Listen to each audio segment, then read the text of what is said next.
Resumen de la Biblia del libro Filemón, parte número 5. Confianza, saludos finales y bendición. Versículo 22 al 25. Introducción. La epístola a Filemón es una carta breve, pero profundamente rica en enseñanzas espirituales y humanas. A lo largo de sus versículos, el apóstol Pablo de Tarso nos ha mostrado cómo el Evangelio de Jesucristo tiene el poder de transformar corazones, restaurar relaciones y redefinir la manera en que los creyentes viven en comunidad. En esta carta, no solo encontramos doctrina, sino también una aplicación práctica del Evangelio en una situación real. A través de la relación entre Filemón y Onésimo, vemos cómo la fe en Cristo impacta directamente la forma en que las personas se ven unas a otras y cómo responden ante el conflicto, la ofensa y la necesidad de reconciliación. Después de haber presentado su intercesión a favor de Onésimo y de hacer un llamado claro al perdón y a la reconciliación, Pablo llega a la parte final de su carta. Sin embargo, este cierre no es simplemente una conclusión formal, sino una extensión natural de todo lo que ha enseñado anteriormente. En estos últimos versículos, encontramos palabras que, aunque parecen sencillas, están llenas de significado espiritual y pastoral. Pablo expresa su confianza en la respuesta de Filemón, lo cual revela no solo su esperanza en el carácter de su hermano en la fe, sino también su convicción en el poder transformador del Evangelio obrando en su vida. Asimismo, comparte su esperanza de ser liberado y poder visitarlos, lo cual muestra una fe viva en medio de la adversidad. A pesar de estar en prisión, Pablo no se deja dominar por la incertidumbre, sino que vive con una expectativa firme en los planes de Dios. También envía saludos de sus colaboradores, recordándonos que la vida cristiana no se vive de manera aislada. Nombres como compañeros de ministerio reflejan una comunidad activa, comprometida y unida por un mismo propósito, la expansión del Evangelio. Finalmente, la carta concluye con una bendición de gracia, que no es solo una fórmula de despedida, sino una declaración profunda de dependencia total en Dios. La gracia de Cristo es el fundamento de toda la vida cristiana, es la que salva, la que transforma y la que sostiene cada relación restaurada. Esta sección final, por lo tanto, no es solo una despedida. Es un retrato de la vida cristiana en su expresión más completa, una vida marcada por la confianza en Dios, la comunión entre los creyentes, la esperanza en medio de las circunstancias y la gracia como centro de todo. Al adentrarnos en estos versículos, somos invitados a reflexionar no solo en las palabras de Pablo, sino en cómo estas verdades pueden hacerse realidad en nuestra propia vida, en nuestras relaciones y en nuestra manera de caminar con Dios cada día. Confianza, saludos finales y bendición. Filemón versículo 22 al 25. En esta última parte de la carta, Pablo de Tarso continúa expresando su cercanía y confianza hacia Filemón. Primero, le pide que prepare alojamiento para él, ya que espera ser liberado y poder visitarlo pronto. Esta petición revela la esperanza que Pablo mantenía, incluso estando en prisión. A pesar de las dificultades, su confianza en Dios permanecía firme. Este detalle también muestra que la relación entre Pablo y Filemón no era distante ni formal. Era una relación cercana, marcada por la amistad, la fe compartida y el amor cristiano.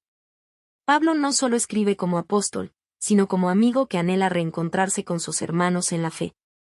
Además, su esperanza de ser liberado refleja una vida confiada en la soberanía de Dios. Pablo entendía que su futuro estaba en las manos del Señor, y esa confianza le permitía vivir con esperanza aún en medio de circunstancias difíciles. No se trataba de un optimismo humano, sino de una fe profunda basada en la fidelidad de Dios. También es importante notar que, al pedir alojamiento, Pablo actúa con expectativa concreta. Su fe no es pasiva, es una fe que se anticipa a la respuesta de Dios. Este detalle nos enseña que confiar en Dios también implica prepararnos para lo que Él puede hacer. Luego, Pablo incluye los saludos de sus compañeros de ministerio, mencionando a Marcos, Aristarco, Demas y Lucas. Estos nombres no son simplemente una formalidad. Representan la comunidad cristiana que acompañaba a Pablo en su misión. Cada uno de ellos había participado, de una u otra manera, en la obra del Evangelio, enfrentando desafíos, persecuciones y sacrificios por causa de su fe. La mención de estos colaboradores también añade un sentido de autenticidad y cercanía a la carta. No se trata de un mensaje aislado, sino de una comunicación que surge dentro de una red viva de relaciones espirituales. Sus saludos reflejan la unidad de la iglesia primitiva. Aún estando en diferentes lugares y enfrentando diversas circunstancias, los creyentes estaban conectados por una misma fe, un mismo propósito y un mismo amor en Jesucristo. También nos recuerdan que la vida cristiana no se vive en soledad. Dios ha diseñado la fe como una experiencia comunitaria, donde los creyentes se apoyan, se animan y caminan juntos en el propósito de Dios. La iglesia no es solo un lugar de reunión, sino una familia espiritual donde cada miembro tiene un valor y una función. Finalmente, Pablo concluye la carta con una bendición breve pero profundamente significativa. La gracia de nuestro Señor Jesucristo sea con vuestro espíritu. Esta bendición resume todo el mensaje de la carta. La gracia es el fundamento del Evangelio. Es el favor inmerecido de Dios, el regalo de salvación que transforma la vida de las personas. Es la gracia la que hizo posible la transformación de Onésimo, la reconciliación con Filemón y la comunión entre los creyentes. Pero esta gracia no es solo el inicio de la vida cristiana, es también su sustento diario. Es la gracia la que fortalece en la debilidad, la que da esperanza en medio de la prueba y la que capacita al creyente para vivir en amor, perdón y obediencia.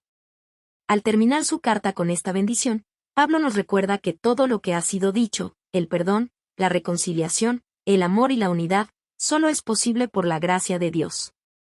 Así, este cierre no solo pone fin a la carta, sino que deja abierta una invitación permanente, vivir cada día dependiendo de la gracia de Jesucristo, permitiendo que esa gracia transforme no solo nuestro corazón, sino también nuestras relaciones y nuestra manera de caminar en la fe. Conclusión. Los versículos finales de la epístola a Filemón nos muestran un cierre lleno de esperanza, comunión y gracia.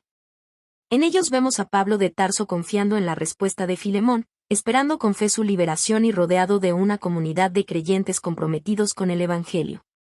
Esta escena final no solo refleja una situación histórica, sino también un modelo de vida cristiana centrada en la confianza en Dios y en el amor hacia los demás. Estos versículos nos recuerdan que la vida cristiana no se trata solo de resolver conflictos o enfrentar desafíos, sino también de vivir en comunión, esperanza y fe constante en Dios.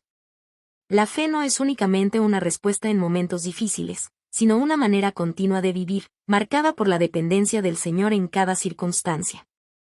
Los saludos finales reflejan la belleza de una comunidad unida en Cristo, donde cada creyente forma parte de una familia espiritual más grande. En un mundo donde muchas veces predominan la división y el individualismo, este pasaje nos muestra el diseño de Dios, una comunidad donde hay apoyo mutuo, amor sincero y un propósito compartido en Jesucristo. También aprendemos que cada persona tiene un lugar en la obra de Dios. Los nombres mencionados por Pablo nos recuerdan que el Evangelio avanza a través de vidas comprometidas, dispuestas a servir, acompañar y perseverar en la fe. Nadie está solo en este camino, todos somos parte de algo mucho mayor. La bendición final, por su parte, nos deja una verdad fundamental: todo en la vida cristiana comienza, continúa y se sostiene por la gracia de Jesucristo. No es por esfuerzo humano que se logra la reconciliación, el perdón o la unidad, sino por la obra de la gracia divina actuando en el corazón de los creyentes. Así, la carta a Filemón no solo termina con palabras de despedida, sino con una invitación a vivir en esa gracia cada día. Una gracia que no es abstracta, sino práctica y visible en la manera en que tratamos a los demás, en cómo respondemos al conflicto y en cómo caminamos en fe. Una gracia que transforma corazones, restaura relaciones, fortalece la fe y une a los creyentes en un mismo espíritu. Además, esta conclusión nos invita a mirar nuestra propia vida. Nos desafía a preguntarnos si estamos viviendo en esa misma confianza que tenía Pablo. Si estamos cultivando relaciones marcadas por el amor cristiano y si estamos permitiendo que la gracia de Dios gobierne nuestras decisiones diarias. Porque cuando la gracia de Dios se hace real en el corazón, no solo cambia lo que creemos, sino también cómo vivimos, cómo perdonamos y cómo amamos. De esta manera concluye esta carta breve, pero profundamente poderosa, dejándonos una enseñanza eterna. Cuando la gracia de Dios gobierna la vida, todo cambia.